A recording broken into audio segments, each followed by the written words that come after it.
luck to all of them, but particularly ski sailing. And over to you, Graham Good. Best of luck also to Lester Piggott, who I see out the back there. Greville Starkey on Fields of Spring, who's having the hood put on. Greville has his feet out of the stirrups at the moment. This filly, I believe, has been a little bit troublesome in the stalls before, and Greville's principal desire, I think, will be to settle her and get her to drop a bit in the early stages if possible. I hope he can. And Leicester's Cormorant Wood is sweating up a bit. I'm quite sure Leicester won't be too worried, though. Will he complete the treble, the great Epsom treble? It's entirely possible. There's the outsider, Acora's prediction, and over to you, Graham Good. Acora's prediction just going up a little bit down at the start. And there's Lester Piggott on Cormorant Wood. Lester riding in his 139th classic. He has won 5 Oaks, Royal Heroine, an 11-2 shot from 5-1. And that's her nearest to us. On the far side of her is Fields of Spring. And the favourite, the French runner, Alexandre, Acclimatise yet to go in. Acclimatise and Acora's prediction, the two yet to go into the start for this, the 205th running of the Oaks. It'll shortly get Acora's prediction in and Acclimatise to go in. Jeff Baxter on this one. There you can see the jockeys looking anxiously across. Walter Swinburne looking across. So to Greville Starkey. Now they're concentrating, getting their horses balanced, under orders, and they're on their way, with Royal Heroine nearest to the rails in the early stages, the leader. The back marker is Current Razor, and on the right of the picture, it's Royal Heroine in the lead from Fields of Spring, Cormorant Wood. Also up with the leaders is Gaia, and Acora's prediction up on the outside of the field is New Coins. It's Royal Heroine and Gaia who dispute it. Royal Heroine and Gaia. Then just in behind these comes Acora's prediction, New Coins, Fields of Spring. The back marker is Mytinia. Also towards the rear is Hagen's Holly and Solelar. But it's Gaia on the outside of Cormorant Wood. Next to the rails is Royal Heroine. On the outside of her is Fields of Spring. Then comes the French favourite, Alexandre, handily positioned on the rails. On the outside of her is Shoreline. But it's Gaia in the lead from Acora's prediction, Cormorant Wood. Then just in behind these comes Royal Heroine. Then comes New Coins on the outside of Shoreline. Then Ski Sailing and Fields of Spring. Then Acclimatise and Sun Princess next to the rails, and only about 5 behind her is the favourite Alexandre. The back marker is Mytinia. They're quite closely grouped. They're at the top of the hill, 6.5 furlongs to go, and Sun Princess in the middle division makes ground on the outside. But it's Gaia in the lead from Royal Heroine and Cormorant Wood.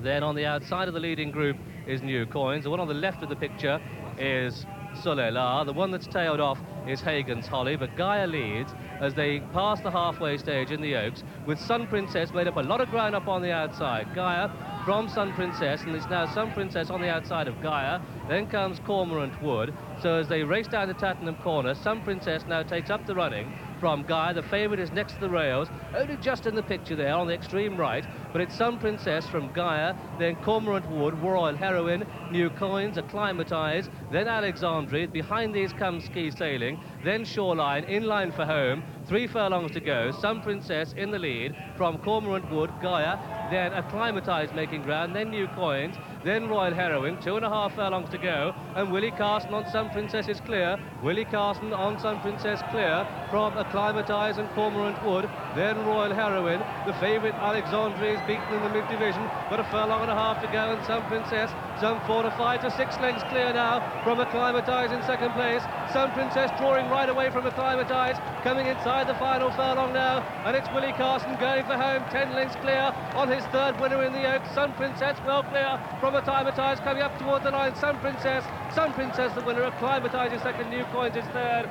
Then came Shoreline, Ski Sailing, Cormorant Wood, Royal Heroine, Solelar, Current Razor, Gaia, Mytinia. The favourite Alexandre looks distressed, only has 3 behind her. Those 3 are Fields of Spring, tailed off, Acora's prediction tailed off, and totally tailed off is Hagen's Holly.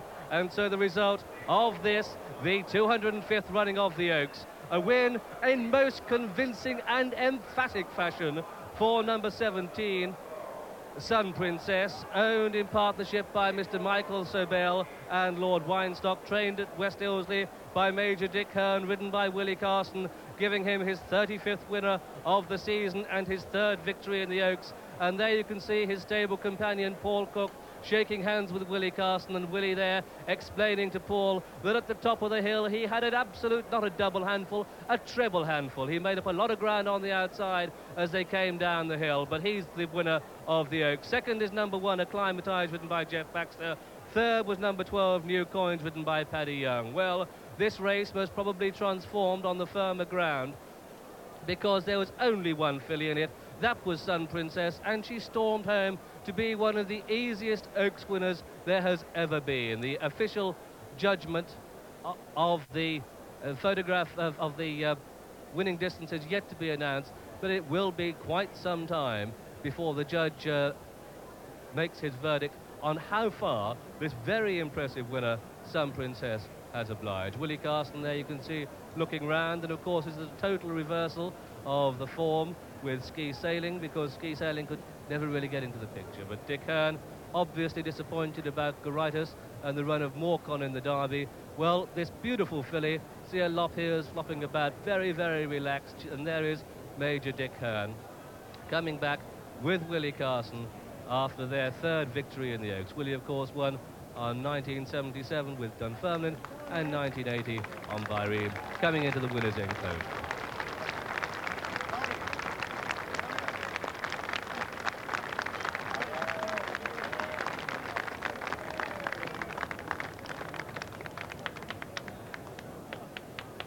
Dismounting on this bay daughter of English Prince, who really pointed her toe going down to the start, went down very, very smoothly.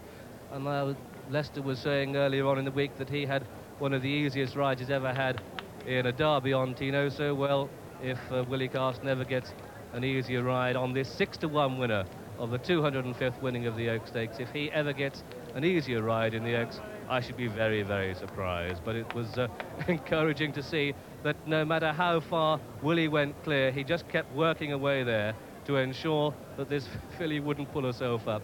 He didn't want to make any mistakes, and that's how all jockeys should finish in all races.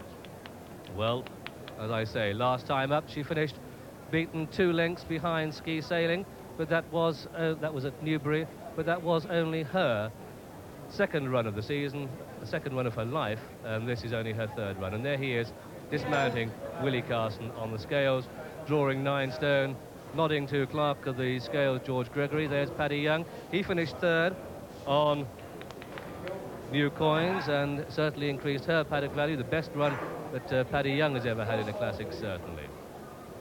And there is the winner of the Oaks, number 17, Sun Princess.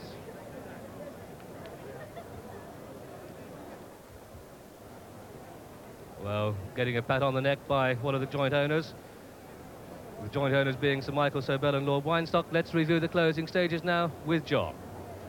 Well, I'm afraid I shall never live this down in my relationship with W. Carson. He said I was wrong, but I don't mind being proved wrong. I just object to being proved wrong by about 20 lengths. That's the only problem.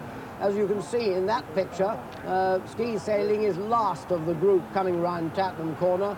It was 12 lengths, actually, the distance. And Sun Princess has already gone to the front from Gaia in the same colours as Ski Sailing, and Lester Piggott on Cormorant Wood, and Acclimatise, who also completely rebutted my charges of unwillingness against her, because she's run an entirely willing and genuine race. And behind her, New Coins with the white noseband is also running a magnificent race. But unfortunately for them, they're chasing thin air, because Willie Carson has pressed the button on Sun Princess and gone so far clear that he must have thought he was back on Troy, the late poor and much lamented Troy, on whom he won the Derby by such an enormous margin, by just about this margin. From here on, Sun Princess goes steadily further and further ahead. 3rd time lucky for her, only her 3rd run, and she'd never won a race before. She only finished 2nd before, and if Willie would just tell me the magic which caused the change between her running at Newbury. No, I mustn't say that really, because of course the run at Newbury was her 1st run.